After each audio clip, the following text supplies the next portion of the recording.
Hi there everyone, Jack here again at the Vinyl Voyage. Now you may ask why I sound a little bit world weary. This is now the third time that I've attempted this video. First time, didn't have my mic switched on, there's no sound. That could be a good thing. Number two, I got almost to the end and then my phone has run out of storage, so I've had to go and delete a load of stuff. So take three, it's going to be the best one yet, I promise. So I'm doing a contest entry tonight for JT at JT's Record Room. JT has got an absolutely fantastic channel, love it, and he's celebrating achieving the milestone of 3,000 subs, which is well deserved. Like I said, he's got a great channel, he's really engaging, talks very passionately about the records that he shows, and takes you along on lots of really cool and exciting digs out into the wild. So yeah, great channel, go over and support him further, get him pushed up to 4,000 subs, and on with the contest entry. First thing then that he's asked is that we shout out another channel. So the channel I'm going to shout out is a channel that is currently on 52 subscribers but deserves far more. Really great channel. It's called Stored for Listening by a young German lad called Flo. Flo's videos are excellent, really great taste in music. He shows loads of really cool psych rock, prog rock from the early 70s, excellent krautrock. Unfortunately, he only posts maybe about once a month or once every 2 months. But like I said, his videos are absolutely brilliant. Really passionate about what he shows, and he's got great knowledge about music as well. So go over to Flo's channel, Stored for Listening, and give him a watch. I'm sure that he would appreciate it. And like I said, his channel is really good. You'll discover lots of cool new music.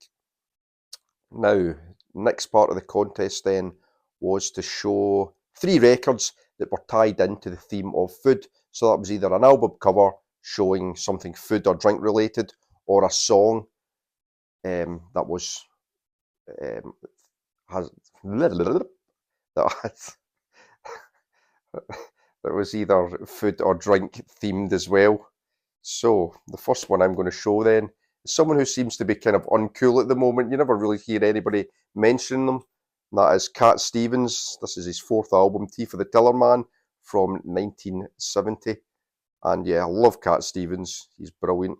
You can see here the theme of food, with the Tillerman having his breakfast, a nice cup of tea. It could be his lunch outside, while a couple of children play in the background. So there we go, the Tillerman with his cup of tea. Personally, I don't like tea. It kind of just tastes like dirty hot water to me. But he does look, was that milk? He's got a big bottle of milk there as well. And maybe his cornflakes or porridge or something. I don't know. But anyway, brilliant album. I love this. This has got as good a side one as you'll find anywhere. Where Do the Children Play? Brilliant. Hard-Headed Woman's amazing. Wild World is an absolute classic. Sad Lisa, lovely ballad. Miles from Nowhere. I say that's just an absolutely amazing side one.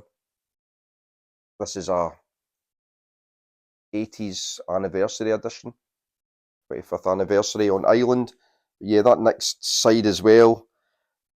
Tea for the Tillerman's a great wee short song to finish off with. Father and Son's great. On the Road to Find Out.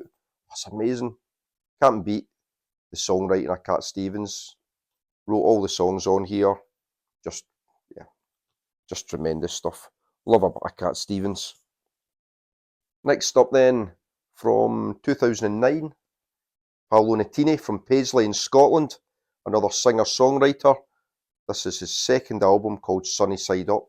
You can see here Paolo in this drawing, this kind of Jamaican style drawing, having his eggs, fried eggs, sunny side up.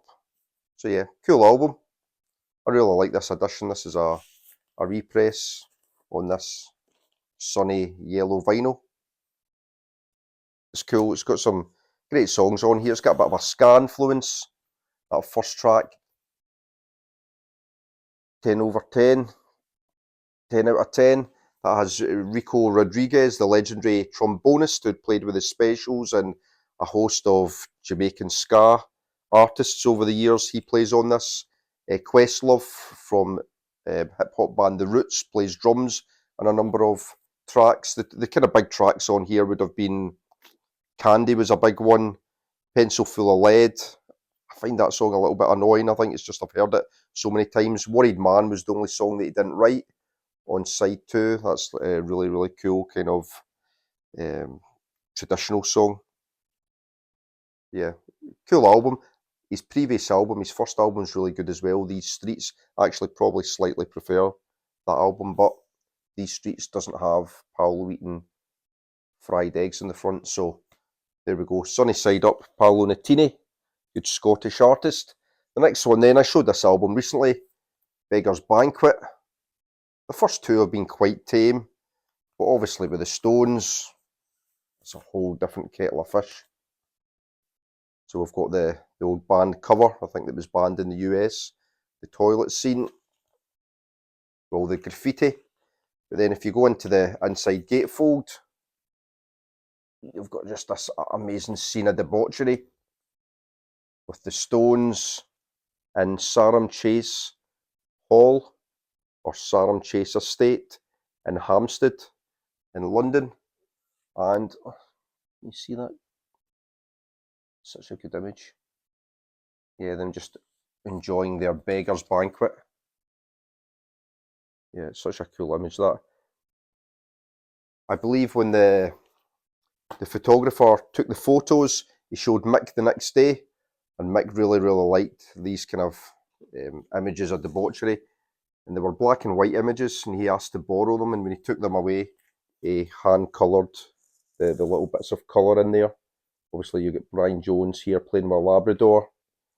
You've got Keith centre stage feeding, is it an apple, to Mick? Yeah, I believe as well that the majority of the food was actually prop food. I think it was just the bowl of cherries was the only thing that was real. But yeah, I love this, and I love this album. It's, you know, it's right in the middle, 1968, of that classic Stones period. And I love it especially because it was the last album really that featured Brian Jones, the last song that featured Brian Jones with No Expectations, where he plays that lovely slide guitar line throughout. But yeah, it's just jam-packed with beauties. Obviously, Sympathy for the Devil's an absolute classic, No Expectations. I love Dear Doctor, I love the lyrics to Dear Doctor.